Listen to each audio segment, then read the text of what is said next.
Production first of all film direct பண்ணுன்றது என்னோட கனவாக இருந்துச்சு. அப்புறம் படங்கள் டைரக்ட் பண்ண ஆரம்பிச்சதுக்கப்புறம் ஒரு ஸ்டோன் பெஞ்சுன்னு ஒரு கம்பெனி ஆரம்பித்து அது மூலமாக படங்கள் பண்ணணும்.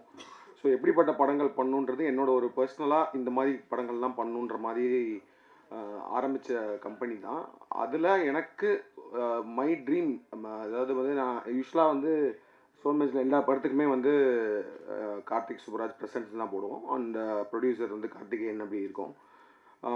நானாக கேட்டு ப்ரொடியூசர் பேர்லேயும் என் பேரை போடுங்கன்னு சொன்ன ஆசைப்பட்ட ஒரு படம் இது. This is my dream to be like producer. So Shomi அவர் பேசும்போது ஒரு ஒரு எமோஷ்னல் இது இருந்துச்சு. நான் ஷோமி அதே மாதிரி தான். நான் is before making this film is a very well known documentary film maker. War டைமில் அந்த வார் டாக்குமெண்ட் பண்ணுறதுக்கு அவரோட முயற்சிகள் ரொம்ப அவர் ப்ரெஸ்ஸில் தான் இருந்திருக்காரு. இப்போ is a journalist. And then அவரோட கதையே, ஷோமியோட கதையை as a journalist self is ஒரு ஒரு பெரிய படம். அண்ட் அவருக்குள்ள அவ்வளோ கதைகள் இருக்கும். நான் வந்து இந்த மாதிரி ஒரு கேஷுவலான ஒரு மீட்டிங்லாம் ஷோமி நான் மீட் பண்ணேன். எனக்கு ஈழமும் ஈழம் சார்ந்ததுக்கும் ஒரு ஒரு ஒரு ஒரு ஒரு எமோஷ்னல் அட்டாச்மெண்ட் இருக்குது. என்ன சொன்ன மாதிரி கார்த்தி சொன்ன மாதிரி அந்த காட்சி பிள்ளைன்றது தான் என்னோடய ஃபஸ்ட்டு ஷார்ட் ஃபிலிம். அதுதான் நான் நாளைக்கு ஒரு செலக்ட் ஆனேன். அதுவே வந்து அதை பற்றினத ஒரு ஷார்ட் ஃபிலிம் தான். அதாவது பேசிக்காக ஏன்னா அப்போது எனக்கு அங்கே இருந்தப்போ நம்ம ஒரு ஷார்ட் ஃபிலிம் எடுக்கலான்னு சொல்கிறப்பே வந்து எனக்கு அந்த அந்த ஒரு ஒரு ஃப்ளைட்டு, இப்போ நார்மலாக வந்து நம்ம சின்ன வயசுலலாம் நம்மளுக்கு ஒரு ஏரோப்ளைன் போகுது அப்படின்னா அதை பார்க்கும்போது நம்மளுக்கு ரொம்ப எக்ஸைட்மெண்ட்டாக இருக்கும். ஸோ ஒரு மதுரையில் ஒரு பசங்களுக்கு, ரிக்ஷாவில் போயிட்டு இருக்க பசங்களுக்கு ஒரு ஏரோப்ளைன் எந்த மாதிரி ஒரு சந்தோஷத்தை கொடுக்குது. அதே நேரத்தில் ஒரு சோறு ஊட்டி விடுற ஒரு குழந்தை, ஒரு ஒரு அம்மா வந்து குழந்தைக்கு சோறு ஊட்டி விட்டுருக்காங்க மொட்டை மாடியில். அவங்க வந்து அந்த ஏரோப்ளைனை காமிச்சு விளையாட்டு காமிச்சு சோறு ஊட்டி விடுவாங்க. ஸோ இந்த மாதிரி வந்து ஒவ்வொருத்தருக்கும் அது வந்து ஓகே ஒரு ஒரு ஒரு ஒரு மொமெண்ட் ஆஃப் ஒரு ஒரு சின்ன ஒரு ஜாய், ஒரு சந்தோஷம், ஒரு எக்ஸைட்மெண்ட் கொடுக்குற ஒரு மொமெண்ட்டாக இருக்கும். ஸோ அதே ஒரு ஏரோப்ளைன் சத்தம் வந்து அங்கே ஈழமில் இருக்கிற ஒரு பசங்களுக்கு என்ன மாதிரி ஒரு மனநிலையும் என்ன மாதிரி பயத்தை கொடுக்கும் அப்படின்றதான் அந்த ஷார்ட் ஃபிலிம். காட்சி பிள்ளை யூடியூப்பில் கூட இருக்குது. ஸோ அதுதான் என்னோடய ஃபஸ்ட்டு நாளைய செலக்ட் ஆனது. என்ன என்ட்ரி வந்து அதுதான். ஸோ அப்போலேருந்தே வந்து அந்த கதைகள், அதாவது பேசிக்கலி பியானிஸ்ட்னு ஒரு படம் இருக்குது. ஏன்னா நம்ம போர் இப்போ பார்த்தீங்கன்னா நிறையா கிளாசிக் ஃபில்ம்ஸ், வார் ஃபில்ம்ஸ், வார்னால் அவர் சொன்ன மாதிரி சண்டை ஆக்ஷன் ஃபில்ம்ஸ் கிடையாது. இப்போ 1917 இந்த மாதிரி நிறைய படங்கள் வந்து வார்க்குள்ளே ஆக்ஷனை காட்டுற மாதிரி நிறைய படங்கள் இருக்குது. அதே நேரத்தில் நம்ம கிளாசிக்காக நம்ம சொல்ல போகிற படங்கள் லைஃப் இஸ் பியூட்டிஃபுல் சொன்னார். அந்த மாதிரி பியானிஸ்ட்னு ஒரு படம் இருக்குது. அதில் வந்து ஏன்னா நம்மளுக்கு வந்து அந்த இது தெரியாது. நம்ம வந்து வேர்ல்டு வார் 2ல் அங்கே நடந்த அந்த ஹோலோகாஸ்ட் இந்த இதெல்லாம் நம்மளுக்கு பெருசாக நம்ம அந்த டைமில் பார்த்தது கிடையாது. ப்ளஸ் அந்த லைஃப் நம்மளுக்கு தெரியாது. அந்த பியானிஸ்ட்ன்றது ஒரு பியானோ பிளேயரை பற்றின ஒரு படம். அதில் ஒரு சீன் இருக்கும். அவரால் வீட்டை விட்டு வெளில போக முடியாது. வெளியில் வார் நடந்துட்டு இருக்கும். அவர் வந்து ஒரு மறைஞ்சு ஒரு வீட்டுக்குள்ளே வந்துடுவார். அப்போது ரொம்ப நாள் கழித்து ஒரு பியானோவை பார்ப்பார் அவர். அந்த அந்த அந்த பியானோ பிளேயர் வந்து ஒரு பியானோவை பார்ப்பார். ஸோ அவர் வந்து ஒரு ஆர்டிஸ்ட், இஸ் அன் ஆர்டிஸ்ட், ஒரு மியூசிஷியன். அப்படின்றப்போ அவனுக்கு பியானோவை பார்க்கும்போது என்ன மாதிரி உணர்ச்சிகள் வரும்.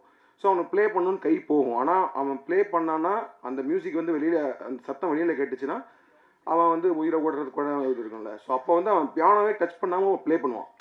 அப்படி ஒரு சீன் இருக்கும். அந்த படம் முடிஞ்சால் பாருங்கள், அப்படின்னு நிறைய பேர் பார்த்துருப்பீங்க.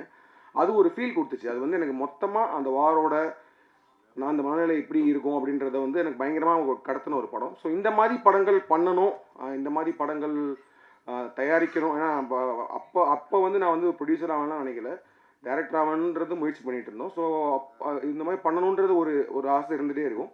ஸோ அப்படி நான் ஷோமியை மீட் பண்ணும்போது, ஏன்னா நான் சொன்ன மாதிரி அது ஐடியில் இருக்கும்போது பெங்களூரில் இருந்து இங்கே நம்ம ஒரு மனித சங்கிலி இதெல்லாம் நடத்துனாங்க. அப்போ நான் இங்கே வந்து இருந்திருக்கேன். இங்கே வந்து அந்த போராட்டத்தெல்லாம் கலந்துட்டு. ஸோ அப்போலேருந்தே எனக்கு அதில் ஒரு இது இருக்குது, ஒரு எம்பத்தி தான். அது உணர முடியும் என்னால். அதை வந்து எப்படியாவது through art form, through cinema கொண்டு வரணுன்றது தான். ஏன்னா I always believe like cinema is more of an art is a weapon. That weapon மட்டும் இல்லை, I think to express stories, I think using art, அதுக்கு தான் சினிமா. அதை மீறி இந்த கலெக்ஷன் பணம் பண்ணுறதுக்கு அதெல்லாம் is part of the thing. But ஆனால் வந்து to express something, to tell stories, that is not நம்மளாம் பார்த்திராத, நம்மளாம் கேட்டிராத கதைகளை சொல்கிறது தான் சினிமா. அது தாக்கத்தை ஏற்படுத்துகிற மாதிரி படங்கள் பண்ணணுன்றது தான். ஸோ அப்படி நான் ஷோமியை மீட் பண்ணேன். அப்போ வந்து அவரோட டாக்குமெண்ட்ரிஸ்லாம் பார்த்துருக்கேன். ஸோ அப்படி இருக்கும்போது அதே நேரத்தில் அவர் பாலுமகேந்திரா சார்கிட்ட அசிஸ்டண்ட்டாக ஒர்க் பண்ணவர். ஸோ பாலுமகேந்திரா சாரை பற்றி நிறையா கதைகள் சொல்லுவார். ஸோ அப்போ ஷோமி வந்து நீங்கள் ஃபீச்சர் ஃபிலிம் பண்ணணும் அப்படின்ற மாதிரி சொல்லிட்டு இருக்கும்போது நான் அவர்கிட்ட நிறையா கதைகள் கேட்டேன்.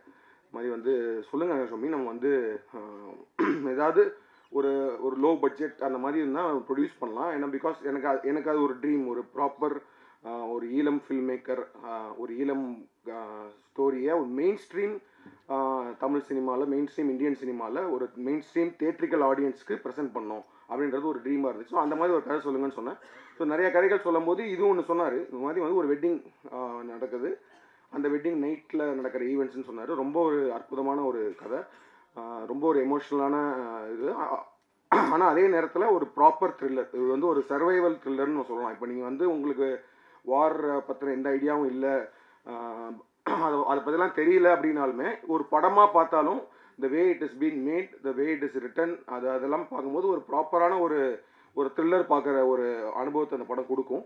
ஸோ அதனால தான் நான் திரும்ப சொல்கிறது வந்து என்னென்னா, this is like a main stream film. It's not like ஒரு ஒரு ஒரு ஒரு ப்ரொபகண்டாவோ இல்லை ஒரு ரொம்ப டூ ஆர்ட்ஸி ஃபில்ம் நம்மளால் ரிலேட் பண்ண முடியாது, இல்லை ரொம்ப ப்ரீச்சியாக அந்த மாதிரிலாம் எதுவுமே இல்லை. இது வந்து ஒரு கதையாக தனியாக பார்த்தீங்கனாலுமே இது உலகத்தில் எங்கே வேணால் பொருத்தி பார்க்கக்கூடிய ஒரு கதையாக தான் இருக்கும். அது இப்போ இருக்கிற டைமில் ரொம்ப ரிலவெண்ட்டான கதையாக அது அமைஞ்சிருச்சு. ஏன்னா இப்போ ஈரானில் வார் நடந்துகிட்ருக்கு, அதனால வந்து கேஸ் சிலிண்டர் கிடைக்கல, அதனால இங்கே ஒரு கல்யாணம் நிற்கிது, நம்ம ஊரில் கல்யாணம் நிற்கிது. ஸோ ஒரு வாரோட எஃபெக்ட் வந்து நம்ம ஊரில் வந்துன்றப்போ வார் நடந்துட்டு இருக்க இடத்துல ஒரு கல்யாணம் எப்படி நடந்திருக்கும் அப்படின்றத ஒரு ஒரு சுவாரஸ்யங்கள் கலந்து ஒரு எமோஷன் கலந்து பரபரப்பாக சொல்லப்பட்ட ஒரு படம். அண்டு சூப்பராக பண்ணியிருக்காங்க whole team, like Shomitharan, DOP, editor, the entire cast and crew. And எல்லாரோட பர்ஃபார்மன்ஸஸும் ரொம்ப சூப்பராக இருக்குது. Naveen, Sananth, Rupa, Kapila ma'am and all the artist எல்லாருமே வந்து ரொம்ப நேச்சுரலாக, அதாவது வந்து அவங்க சோமிதரன் சொன்ன மாதிரி தான் அந்த வாழ்க்கை அந்த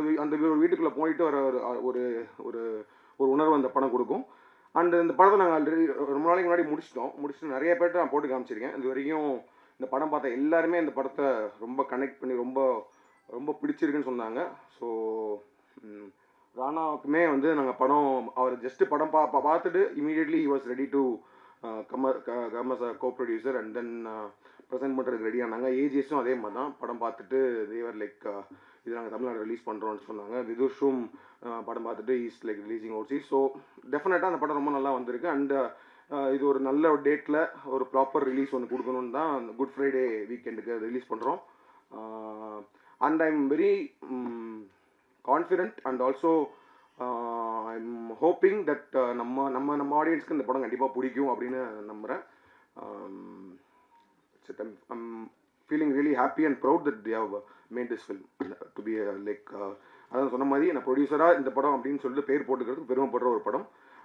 இது ரொம்ப ஆசையாக உங்கள் எல்லாருக்குமே மக்களுக்கு ரிலீஸ் பண்ணுறோம். Please do support us and I am sure this film will you all love this film. Thank you.